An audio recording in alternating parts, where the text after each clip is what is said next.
atasnya itu ada rata atau sengaja yang memang diratakan ya. Nah, kemungkinan memang ini adalah salah satu bentuk tinggalan masyarakat prasejarah ya. Jadi peradaban baik prasejarah maupun peradaban kuno Hindu Buddha.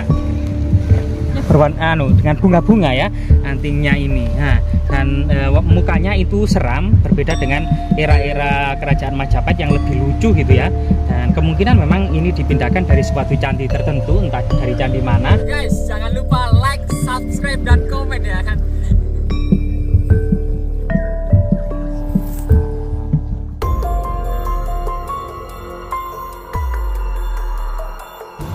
Pemirsa, kali ini kita berada di sebuah taman yang sangat indah. Ternyata beberapa batu yang diduga adalah peninggalan. Jadi peradaban baik prasejarah maupun peradaban kuno Hindu Buddha.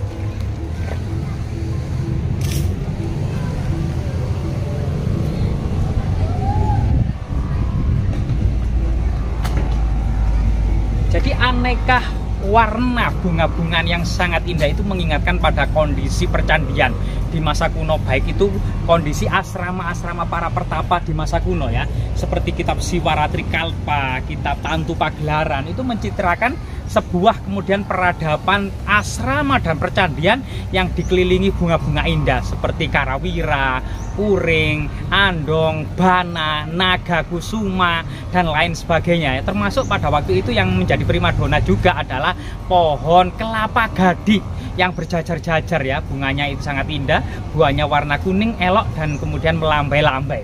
Ya, di sini siapa sangka kemudian ada jejak-jejak artefaktual yang sangat penting.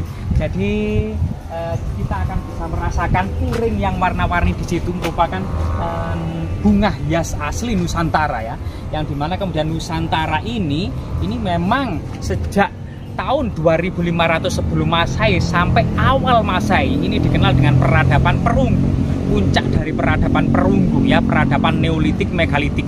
Artinya memang masih menganut kepercayaan batu besar. Jadi ada semacam menhir, dolmen, sarkofagus, tata batu, punden bunduk, undak-undak. Kemungkinan juga ada semacam piramid Gunung Padang. Ini merupakan sebuah tinggalan masyarakat prasejarah.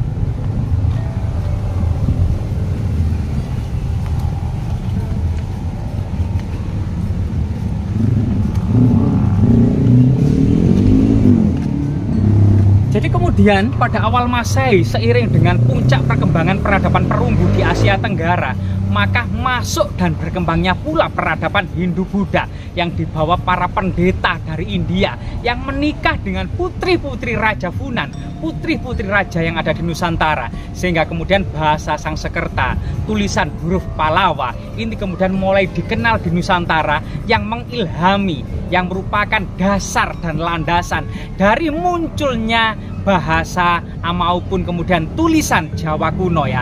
Ini adalah yang bermula dari tulisan atau huruf Palawa. Nah, ini kemudian menjadi puncak dan peradaban yang sangat besar di Nusantara ini ya, yang peradaban Hindu Buddha. Muncul candi-candi yang sangat besar seperti Prambanan, Plaosan, Sewu, kemudian Borobudur yang ada di Jawa Tengah sebagai puncak dinasti Sailendra ya. Nah, ini waktu itu memang terpengaruh dari Sriwijaya, kemudian dari Sriwijaya kemudian berbalik, yang Sailendra kemudian berhasil menguasai Sriwijaya, termasuk kemudian Thailand Selatan, dan menyatukan seluruh Nusantara.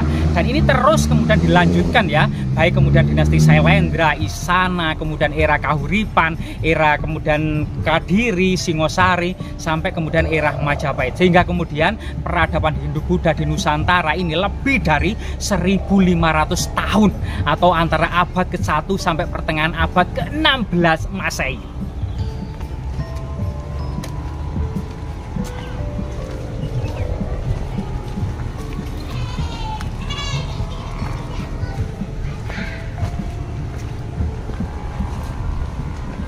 Jadi di belakang kita itu sepintas seperti tembok batu batang merah, sebagaimana kemudian situs Gapura Jedong yang ya, yang ada di desa Wotan Mas Jedong Ngoroh Kabupaten Mojokerto, Jawa Timur.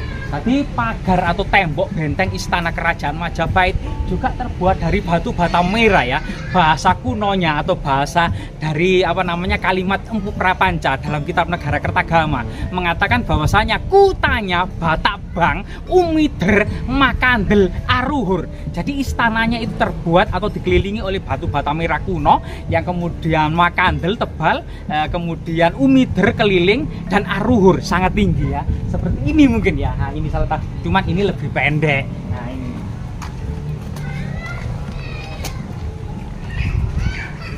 Nah, di sini ternyata kita berada di sebuah taman ya yang berada di lereng Gunung Penanggungan dan lereng Gunung Welirang.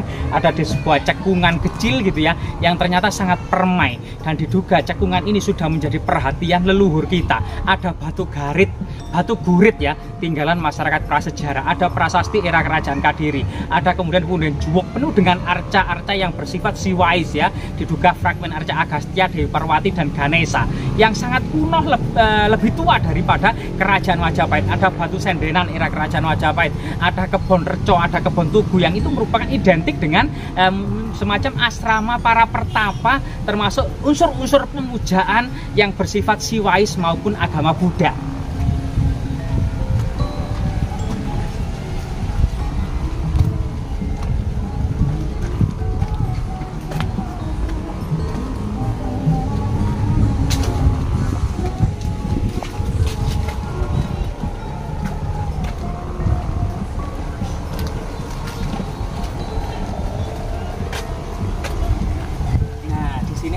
Lesung ya, lesung kayu, dan ini salah satu air yang ada di di desa ini ya. Konon air ini berasal dari mata air atau sumber mata air yang ada di lereng Gunung Welirang yang sangat besar dan sangat deras, yang sangat jernih dan merupakan mata air mineral ya, yang mengandung banyak unsur-unsur semacam oksigen maupun sulfur.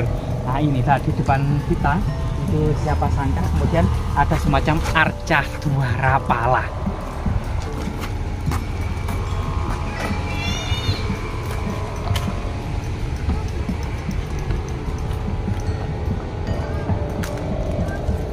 Yang pertama kita akan mendapati semacam meja batu atau dolmen ya. Bisa jadi kemungkinan batu ini adalah jejak-jejak peradaban leluhur masyarakat prasejarah sebagai sebuah batu persajian gitu ya. Nah ini karena memang ini ada semacam pahatan yang sehingga kemudian di atasnya itu ada rata atau sengaja yang memang diratakan ya. Nah kemungkinan memang ini adalah salah satu bentuk tinggalan masyarakat prasejarah ya, Neolitik, Megalitik. Kenapa saya meninggalin itu? Lah di sini di samping ibu-ibu ini ada arca yang sangat unik. Namun sebenarnya arca ini maksud dan tujuannya seperti apa ya pada masa kunonya ya? Nah, jika kita lihat mungkin kamera lebih dekat, ternyata rambutnya itu keriting, bagian tangan kanan ini memegang gada, bagian tangan kiri memegang ular. Lah ini ada ular yang dipegang. Kemudian posisi kaki kiri ini meditasi, sedangkan posisi kaki kanan ini adalah jongkok. Nah, yang biasanya pada masa tradisi kuno ini disebut Dwarapala atau guardian atau penjaga pintu gerbang. Jadi fungsinya adalah berada di depan pintu gerbang untuk kemudian menolak aura-aura negatif gitu ya. Yang memang sengaja arca-arca Dwarapala ini diletakkan di depan pintu gerbang candi, pintu gerbang istana, atau pintu gerbang tempat-tempat suci lainnya di masa peradaban kuno Hindu-Buddha. Kemungkinan arca ini berlanggam Singosari ya, dari segi rambutnya, kemudian dari segi ularnya, antingnya berwarna dengan bunga-bunga ya, antingnya ini. Nah, dan mukanya itu seram, berbeda dengan era-era kerajaan Majapahit yang lebih lucu gitu ya. Dan kemungkinan memang ini dipindahkan dari suatu candi tertentu, entah dari candi mana. Namun memang ada beberapa balutan semen ya untuk menambah atau mungkin dulu cuil gitu ya. Nah, itu termasuk tangannya ini ditambahkan dengan semen, termasuk gadanya ini ya. Jadi ini diduga memang arca Dwarapala atau guardian atau penjaga pintu gerbang ya. semoga kemudian arca-arca ini tetap lestari dan memberikan edukasi serta motivasi bahwasanya memang lebih dari 1500 tahun peradaban di Nusantara ini memang sendi-sendi kehidupannya berlandaskan pada Hindu Buddha sampai pertengahan abad ke-16, di mana kemudian Majapahit gitu ya, kemudian runtuh, tinggal kemudian saat ini Pulau Bali yang masih mempertahankan eksistensinya sebagai kemudian agama Hindu Buddha terakhir di Nusantara. Semoga bermanfaat.